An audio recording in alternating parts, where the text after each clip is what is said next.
Hi guys, எல்லாருக்கும் வணக்கம் guys. இந்த வீடியோவில் நம்ம என்ன பார்க்க போகிறோன்னா, பாகிஸ்தான் அணி வேஸ்ட்டுங்க. கண்டிப்பாக இறுதி போட்டியிலும் அவங்க தோற்றுருவாங்க. இந்திய அணியை பார்த்து பாகிஸ்தான் அணி பயப்படுறாங்க. நீங்கள் வேணால் பொறுத்து வந்து பாருங்கள், ஒன் சைடு கேமாக இந்திய அணி தாங்க வெல்லும் அப்படின்னு சொல்லிட்டு பாகிஸ்தான் அணி முன்னாள் கேப்டன் சொல்லாங்க. பாபர் அசாம் பார்த்தீங்கன்னா அதிரடியாக பாகிஸ்தான் மேலே விமர்சனம் வச்சுருக்காரு. இந்திய அணிக்கு ஆதரவாக பேசியிருக்காரு. இறுதி போட்டி குறித்து அவர் என்ன பேசினார், ஏது பேசினார் சொல்லிட்டு வீடியோவில் டீட்டெயில்டாக பார்க்கலாம். அதுக்கு முன்னே நீங்கள் நம்ம சேனலுக்கு புதுசாக வந்திருந்தீங்கன்னா ஒரு சப்ஸ்கிரைப் மட்டும் பண்ணிட்டு வாங்க, வீடியோக்குள்ளே போகலாம். ஆமாங்க, நம்ம பாபர் அசாம், ஏன்னா அவர் பார்த்தீங்கன்னா இந்த ஏஷியா கப் ஸ்குவாடில் எடுக்கல, அது ஒரு ஆதங்கம் இருக்குது. இருந்தாலும் அவர் என்ன சொன்னார்னு கேட்டிங்கன்னா, ஏஷியா கப் 2 முறை இந்த தொடரில் பாகிஸ்தான் இந்தியா கிட்ட தோற்றுருக்காங்க, அது 3வது வாட்டி தோப்பாங்க என்னோட கருத்து.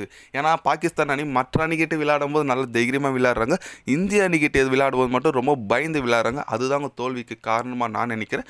இதுவரை இறுதி போட்டியா, கண்டிப்பாக அவங்க தைரியமாக விளையாடினா மட்டும்தான் இந்திய அணியை வீழ்த்த முடியும். ஏன்னா இந்திய அணி ஒரு அபாரமான அணியாக இருக்காங்க, உலகில் தலை சிறந்த அணி, நம்பர் 1 அணியாக இருக்காங்க. அதில் எந்த விதமான சந்தேகம் இல்லை. இந்த சீரீஸில் ஒரு போட்டி கூட அவங்க தோக்கலை, அதுதான் முக்கியமான பாயிண்ட்டாக இருக்குது. அதனால் பாகிஸ்தான் அணி இன்றைக்கி அவங்களோட ஃபுல் தைரியத்தோடு விளையாடினா மட்டும்தான் இந்தியாவை வீழ்த்த முடியும். அதே போல் டாஸ் வின் பண்ணி முதல்ல பேட்டிங் பாகிஸ்தான் எடுக்கணும். அவங்க எவ்வளோ ஸ்கோர் அடித்தாங்க, சேசிங் பண்ணுறதுக்கு கொஞ்சம் தடுமாறுறாங்க இந்திய அணி. இதான் என்னோட இன்ட்டாக நான் சொல்கிறேன். ஆனால் இந்திய அணிக்கு உண்மையாக என்னோட ஆதரவு இருக்குங்க. பாகிஸ்தான் அணி இந்த போட்டி, இந்த ஏஷியா கப் வெல்றதுக்கு கொஞ்சம் சந்தேகம் தாங்க அப்படின்னு சொல்லிட்டு பாபர் அசாம் பார்த்தீங்கன்னா இந்தியாவை புகழ்ந்து பேசியிருக்காரு. பாகிஸ்தான் அணிக்கு ஒரு ஹிண்ட் ஒன்று கொடுத்துருக்காரு. ஏன்னா இந்திய அணி சேசிங் அந்தளவுக்கு சரியாக விளையாடல, நீங்கள் சேசிங் எடுங்கன்னு சொல்லிட்டு சொல்லியிருக்காங்க. பார்க்கலாங்க, ஏன்னா சேசிங்லேயும் வின் பண்ணியிருக்காங்க, ஃபஸ்ட் பேட்டிங்கும் இந்திய அணி வின் பண்ணியிருக்காங்க. பட் பாபர் அசாம் சொல்லியிருக்காரு, ஓகே அந்த கருத்தை எடுத்துக்கிட்டு என்ன பண்ணுறாங்கன்னு பார்க்கலாம். பட் இந்திய அணி உண்மையாக இன்னைக்கு வெற்றி பெற்று ஆக வேண்டுங்க. ஏன்னா இது வரைக்கும் பாகிஸ்தானை 2 முறை வீழ்த்திருந்தாலும் பெரிய விஷயங்கிறது. இது ப்ரெஷரான மேட்ச். கண்டிப்பாக இந்திய அணி பாகிஸ்தானை ஃபைனலில் வீழ்த்தி ஆக வேண்டும் சொல்லிட்டு ரசிகர் தரப்பில் நிறைய பேர் அவங்களோட ஆதங்கத்தை என்னோட கமெண்டில் நிறைய பேர் சொல்லிட்டு வந்துட்டு இருக்காங்க.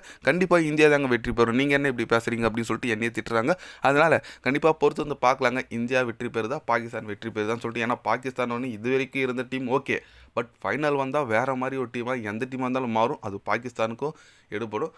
பார்க்கலாங்க. ஏன்னா அஸ்வின் அண்ணா கூட அவரோட இன்டர்வியூவில் ஒன்று சொல்லியிருப்பார், பாகிஸ்தான் அன்றைக்கி ஃபைனலுக்கு வந்தால் அவங்க டிஃப்ரெண்ட் டீமாக தெரிவாங்க, நீ வேணால் பொறுத்து வந்து பாருங்கன்னு அவரே சொல்லியிருக்காரு. ஏன்னா ஒரு கிரிக்கெட் லெஜெண்ட், அவருக்கே அந்த கருத்து தெரியுதுன்னா அப்போ கண்டிப்பாக நமக்கும் அது எடுத்துக்கணுங்க. பாகிஸ்தானும் டேஞ்சர் ஆஃப் ஃபைனலில் பொறுத்து வந்து பார்க்கலாங்க. இந்திய அணி அவங்களை எப்படி எதிர்கொள்கிறாங்க, யார் பக்கம் இந்த காற்று வீசுது, யார் பக்கம் வெற்றி போகுதுன்னு சொல்லிட்டு இன்னும் ஒரு 24 மணி நேரத்தில் தெரிஞ்சிடும். பொறுத்து வந்து பார்க்கலாங்க.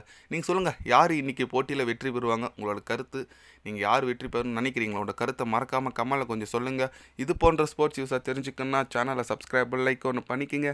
கண்டிப்பாக day by day channel update வரும். மறக்காமல் சப்ஸ்கிரைப் மட்டும் கொஞ்சம் பண்ணி வச்சுக்கோங்க. நன்றி, வணக்கம்.